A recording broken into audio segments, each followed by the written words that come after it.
all of you who are watching online, you might as well type something in about the brilliance that you just felt as we are in a field of love and beauty and intelligence.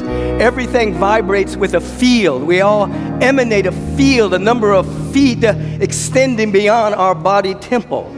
In this moment, because you are hanging with high and holy people, and I don't mean pious religious people, I'm talking about people who are on the edge of discovery of who and what they really are spiritually, and through spiritual osmosis in this dynamic field of love, beauty, and intelligence, you are becoming a better version of yourself.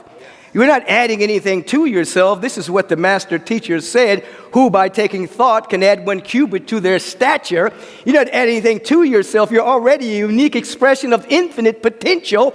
You're simply uncovering it, motating with it. That's a word I created many years ago. Vibrating with it, so that through this spiritual osmosis, you become more and more and more who and what you really are. You don't have to add anything.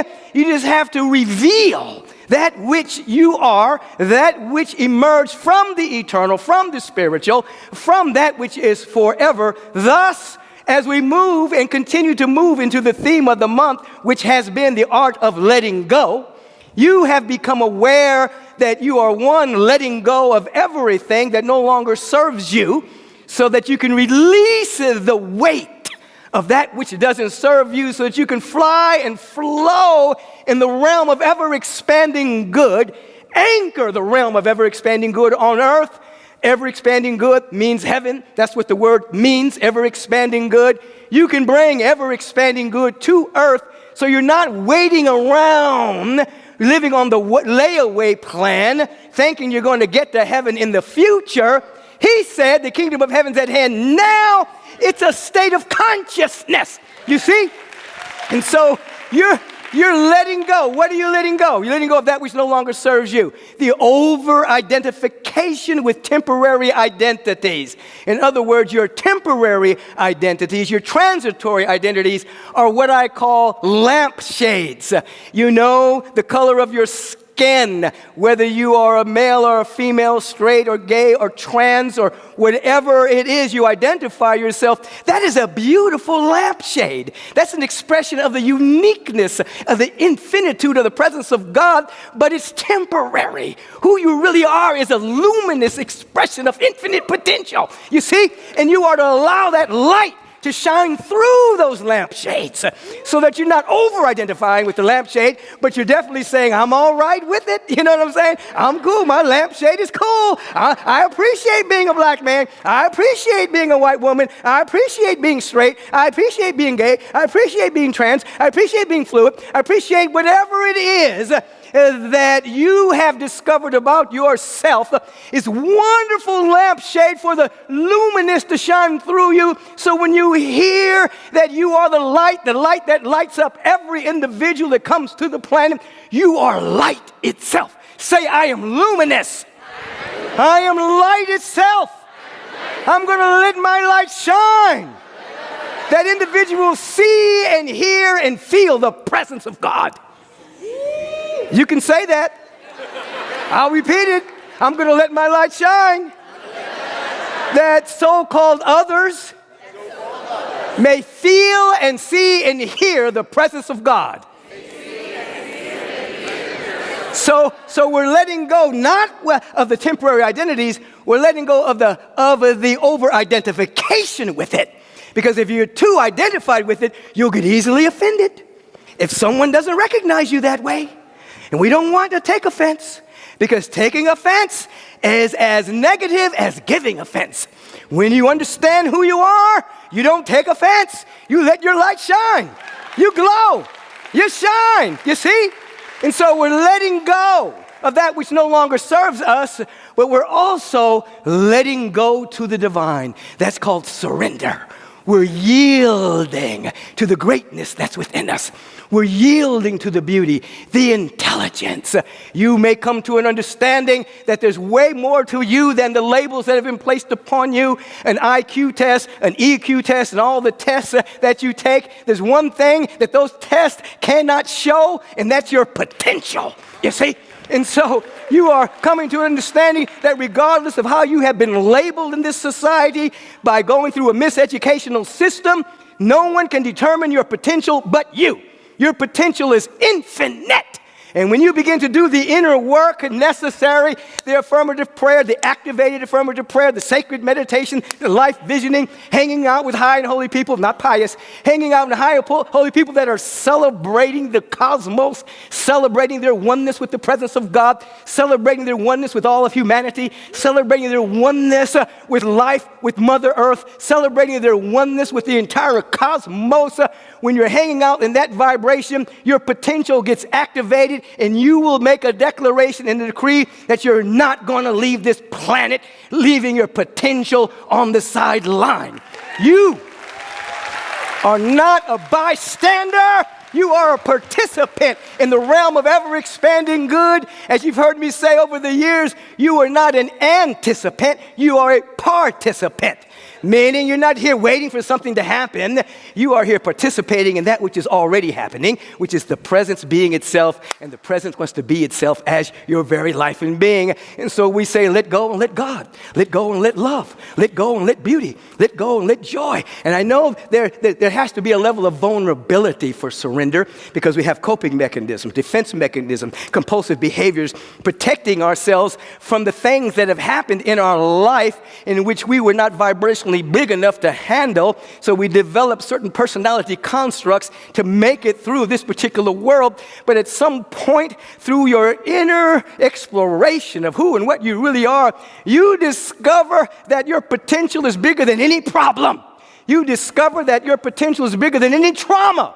You discover that your potential and the presence of God within you is bigger than anything that appeared to happen to you. And then you will let go, you will let God, and you will unravel the story of being a victim, and you will discover the lies that you've been telling yourself, not good enough, not worthy, nobody likes you, etc., etc., etc. And even if they don't, who cares? Listen. One of the greatest affirmations you can ever give is, so what? Oh, that's a great affirmation. That's a great affirmation. It ties right into the topic, which is the miracle perspective. No judgment. The miracle perspective. No judgment. In other words, and I'm going to come back to that point of so what in a second, I think. Let me remember. Let me put a little pin to that. Listen, the miracle perspective is this. There's miracles happening everywhere. Your life is a gift. It's a miracle that you even exist at all. Your whole life has emerged from the eternal as a unique expression of infinite possibility.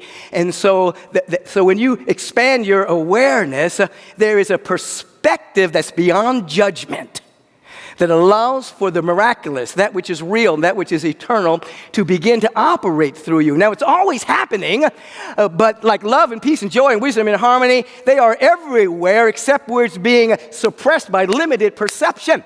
And so the miracle perspective is saying in substance that a miracle is an instant or incremental demonstration of what's already happening, but we're expanding our awareness so it can happen through us.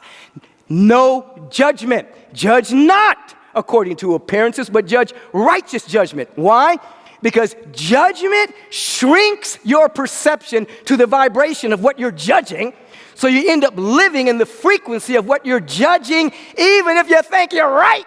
You're living in that frequency. So you judge not.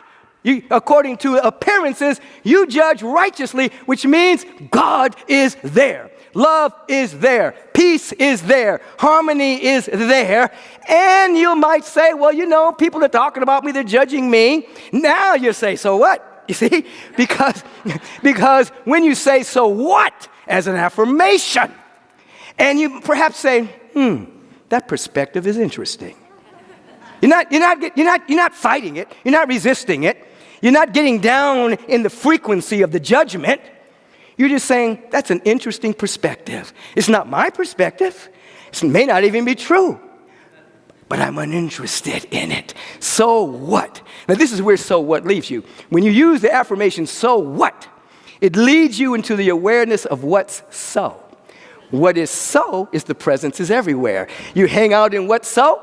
When your prayer, that leads you to so. You see? So you go from so what to what so to so.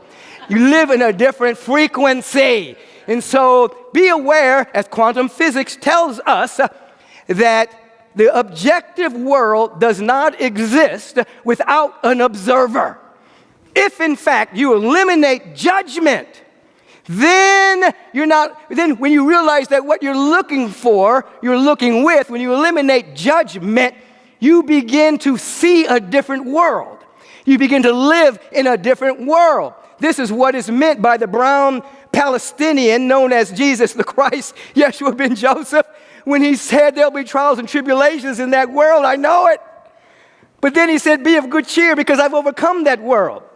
He rose to a non-judgmental point of view so that the world as it really is. Remember, The Matrix was a documentary.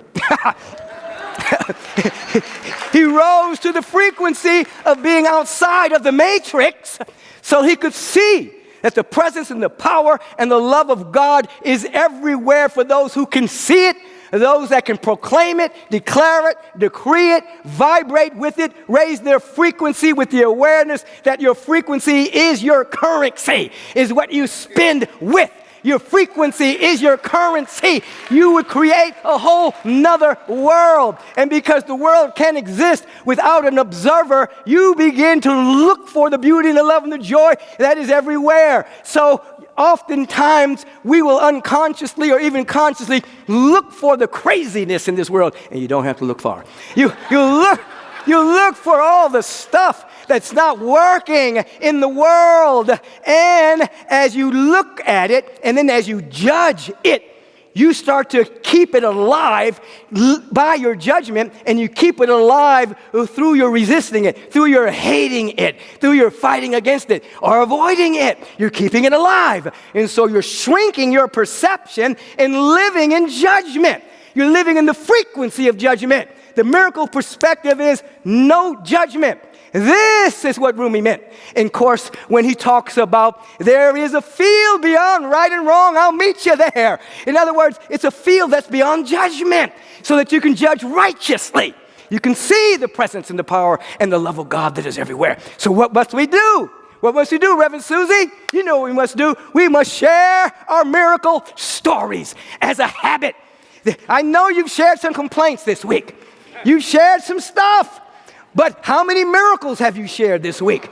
How many blessings have you shared this week? How many coincidences have you shared this week? How much have you shared this week where you said, oh my God, I thought that this X, Y, and Z bad thing was about to happen, but I got there and it wasn't as bad as I thought.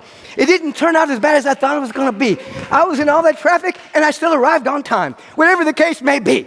You know, how many miracles did you share? If, in fact, you begin to build that in, many of you have gratitude journals. That's a good thing. You just want to add to that a miracle journey. How many miracles showed up in your life? And they don't have to be gigantic. They can start off as just small things you begin to notice. But here's the thing. You begin to see what you're looking for. You begin to see what you begin to see it. And then your mind begins to curate itself around what you're looking for. And then you start to have a miracle perspective. You start to walk in the awareness that a miracle is happening now. I'm simply preparing myself for it. I'm a participant in the miraculous flow. Why? Because someone's have to be vibrationally strong enough to be in joy, in peace, and in love during a pandemic, during war, during all the stuff that's happening on the planet. Someone's have to be strong enough to hold the frequency of the world you want to live in. Someone's intending negativity.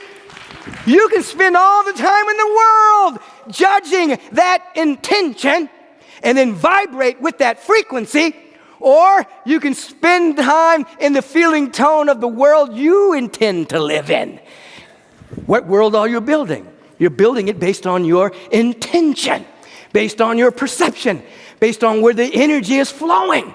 And so what we would say to all of our magnificent brothers and sisters whose dharma is to be activists in the world, we would only say this.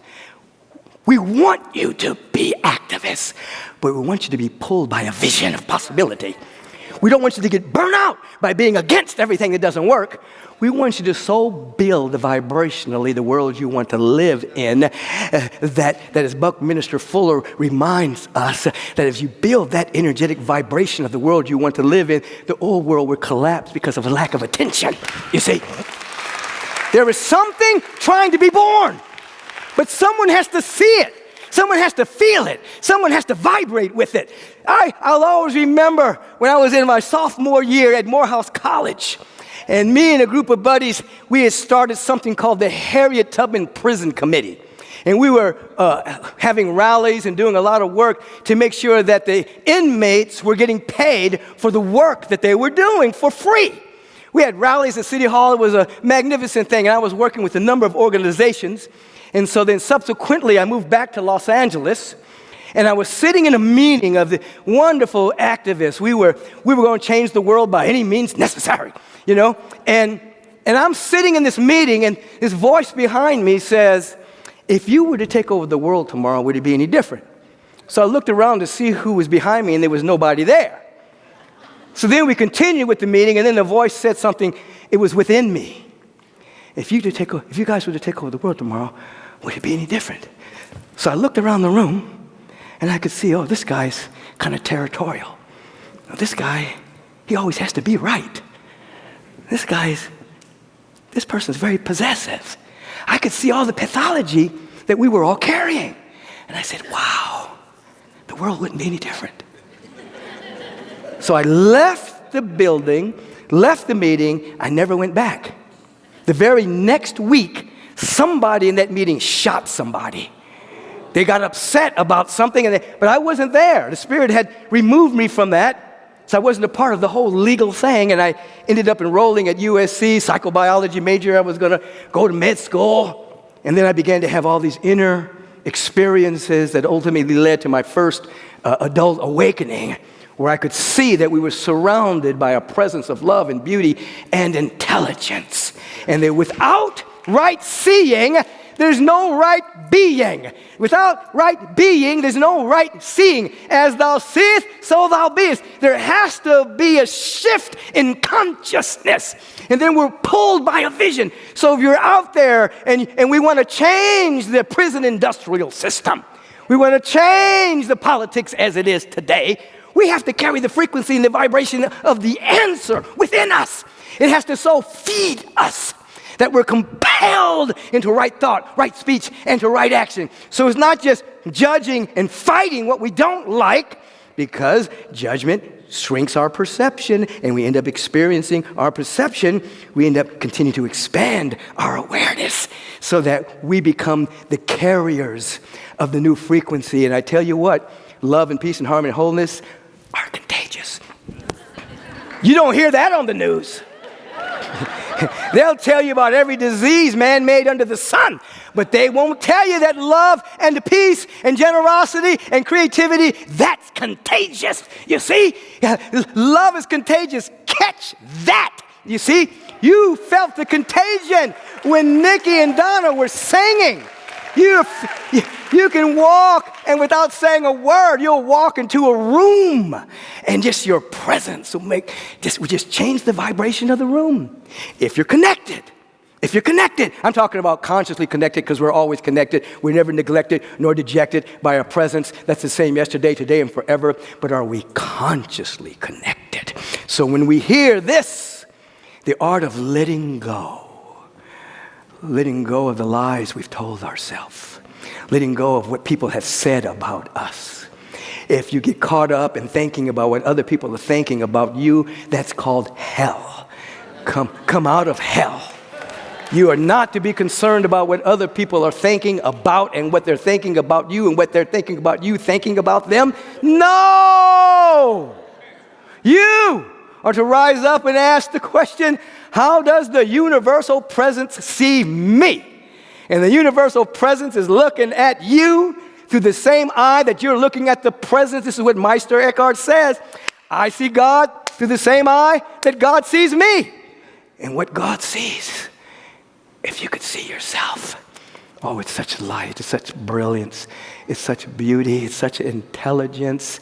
It cannot be measured by an IQ test. It cannot be measured by any man-made test.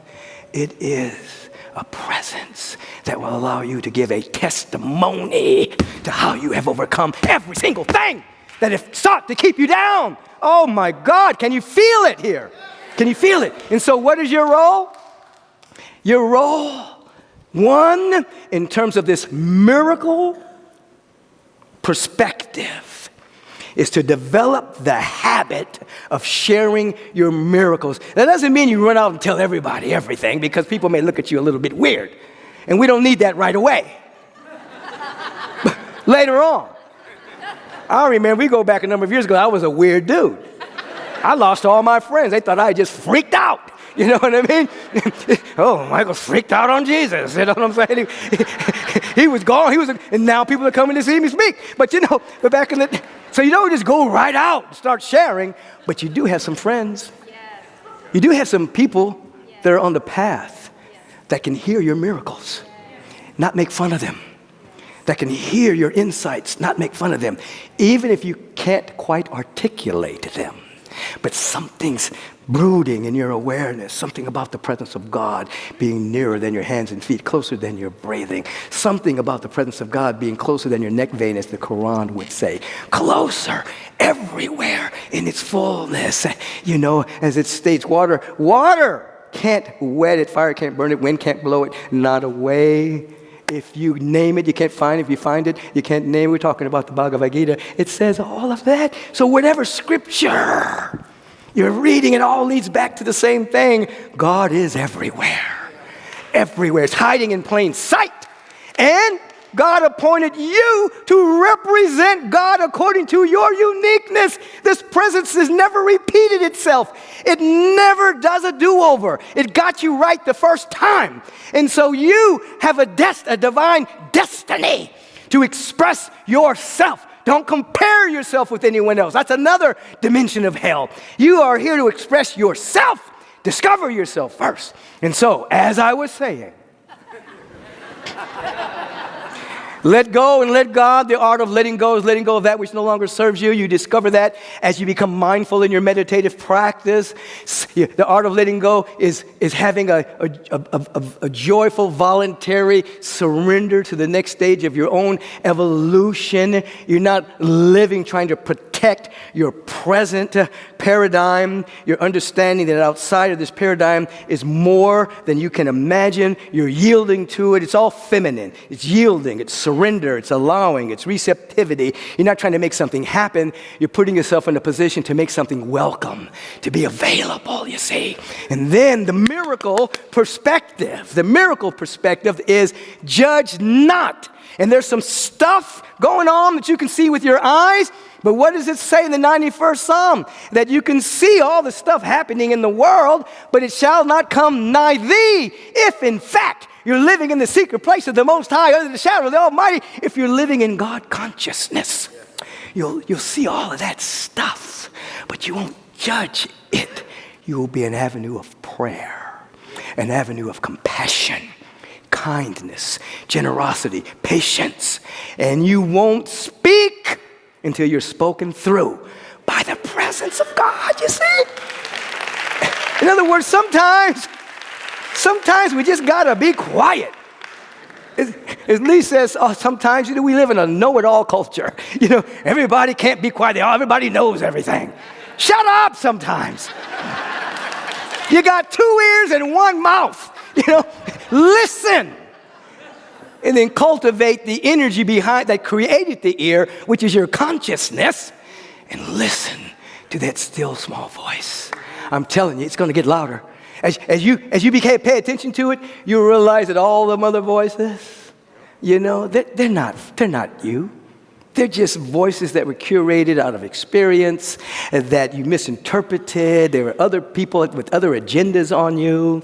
even our own society that tries to keep you in fear and doubt and worry so you'll be disempowered and make all the wrong choices. Go to fast food, do this. Right, Sean? But there's another voice. It's a voice of another kind. Ooh. Whew. The presence. You don't have to pray for it to speak to you. It's always speaking. It's always revealing itself through all creation. But are you listening? Are you listening? You have to be still and listen. And then after a while, your intuition, the inner feeling tone, that inner direction, your inner compass will be absolutely embraced by that inner voice. And you'll do things that appear to be illogical, and it'll turn out right. Remember this Zen statement, that the wrong person, and this is the way the Zen statement goes. Don't get caught up in right or wrong. Just hear the statement before you judge it. The Zen statement says the wrong person can do the right thing, but it'll turn out wrong. The right person can do the wrong thing, and it'll turn out right. Now, what they're talking about is a state of consciousness. If you have powerful intentionality, you want to connect with the presence of God, your ego is out the way, and even if you make a mistake, it seems to turn out okay. But if you are the wrong person, your intentions are good, but you're trying to do all the right things, it won't work for you. Right. That's why Mr. Magoo always got to where he was going. He's bumping around, doing all this stuff, but he always got to where he was going. He didn't know that he was making all these mistakes. So you can, if you have the right intentionality, I'm letting go, I'm letting God. You have the right intentionality. I'm here for God. I want to reflect and reveal the cosmos as only I can. You are here for God. I want to share my gifts. I want to curate and share my talents, activate my talents and gifts. I want to be of service. One day we're going to have something over the sanctuary that says servant's entrance. And that's going to be for all of us because we are here to serve love, serve the presence, serve the beauty, serve the joy. You become the right vibrational frequency. The presence of God will take your mistakes and turn them into jazz, turn them into art, turn them into beauty, turn them into so much good. And you'll know even before you start, you've already won. Because in the heart mind of the infinite, I'm going to be quiet, in the heart mind of the infinite, it's already happening. It's already happening. So, as I was saying, let go, the art of letting go. Miracle perspective, no judgment. Judgment shrinks perception. You vibrate at the level of what you're judging, even if you think you're right. Don't judge. Bless. Pray. Ask to see what is real. Then you become free, and you begin to see life differently. And then as you're called, everyone is called, many are called, and many can answer. This is the time. There's a tipping point on the planet happening right now. It's a tipping point happening right now. The vibration is so high, you open yourself up and answer the call to the greatness that's within you, the place where you are to serve, and the Spirit of the living God will be there before you can take your next step. Before you can take your next step. Shoo! Whew. That wasn't a sneeze, that was an energy that just came out. Okay. So everyone take a deep and holy breath right here. Be aware there's only one mind in this entire cosmos. It's the mind of God. It's the divine mind. We're all an emanation of this one mind. There was a mind before the brain. The mind, when in tune with the fundamental harmony of the universe, affects the brain, affects the body. If your mind gets curated by fear and worry, use your breath. You find in fear your breath becomes shallow. Just stop and take a deep breath. I am willing to be free. I'm willing to be the light. Say it, I'm willing to be free. I'm willing to be the light. Take a breath. Release. I'm willing to be free. I'm willing to be the light. I let go and let love. And it's happening right now. Woo-wee. Somebody scream about that.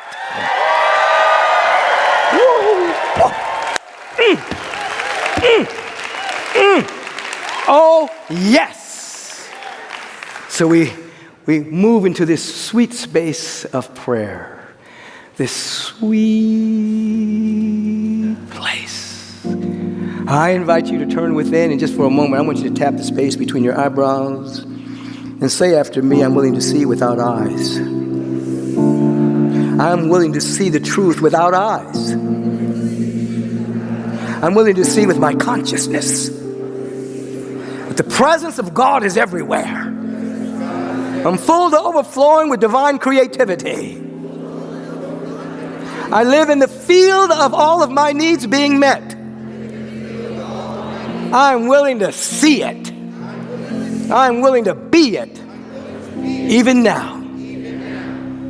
As we continue to turn within, we elevate our consciousness to the feeling tone of gratitude and thanksgiving. This is rise in gratitude together. Just open your awareness and find anything at all to be grateful for. Just be thankful. Be grateful. And in this consciousness of gratitude, there is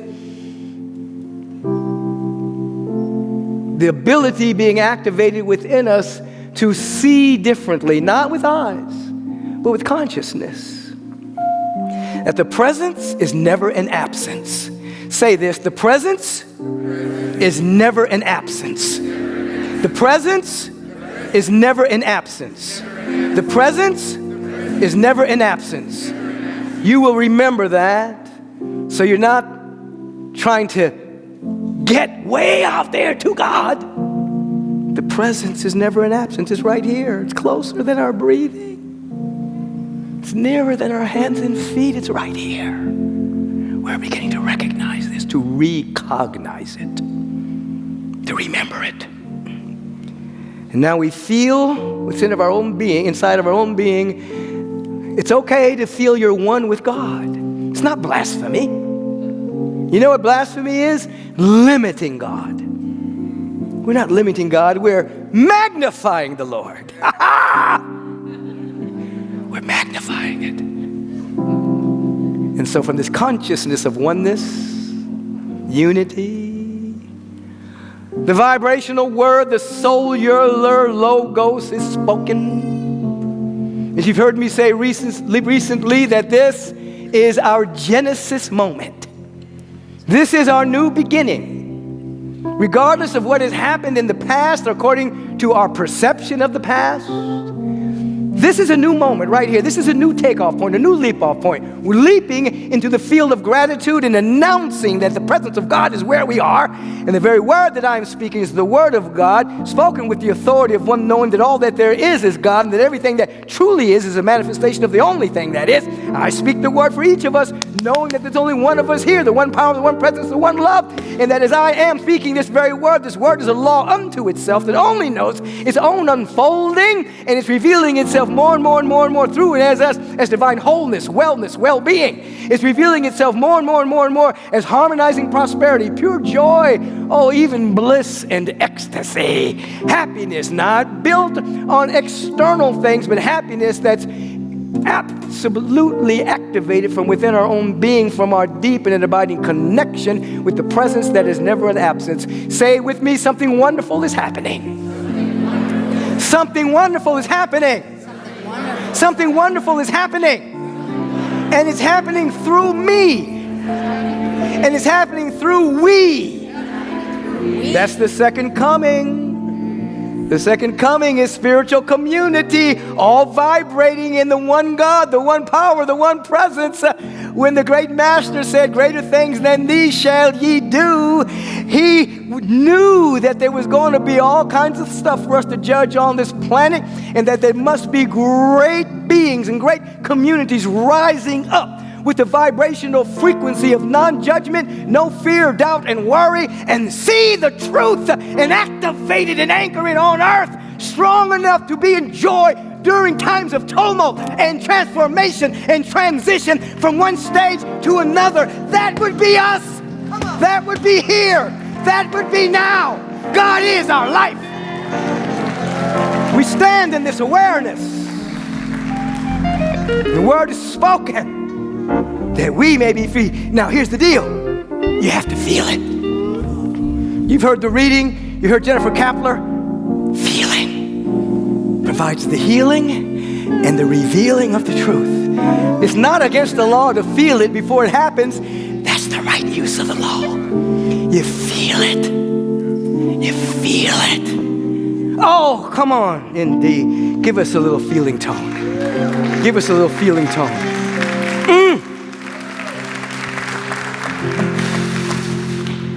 Oh, gather up the brokenness and bring it to me now. The fragrance of those promises you never dared to vow. The splinters that you carry, the cross you left behind. Come healing of your body, come healing of the mind, and let the heavens hear it, the penitential hymn. Come healing of the spirit, come healing of the limb, and let the heavens hear it, that penitential hymn. Come healing of your spirit,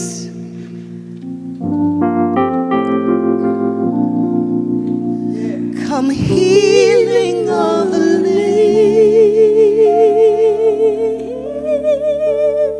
come healing of your body, come healing of your mind.